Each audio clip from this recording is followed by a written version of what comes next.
زب دیو بخم جانانا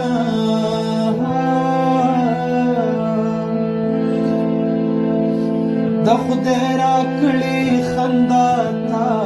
بے برخې کړه زب دیو بخم جانانا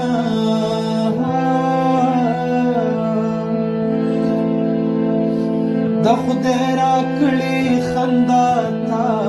بے برخې کړه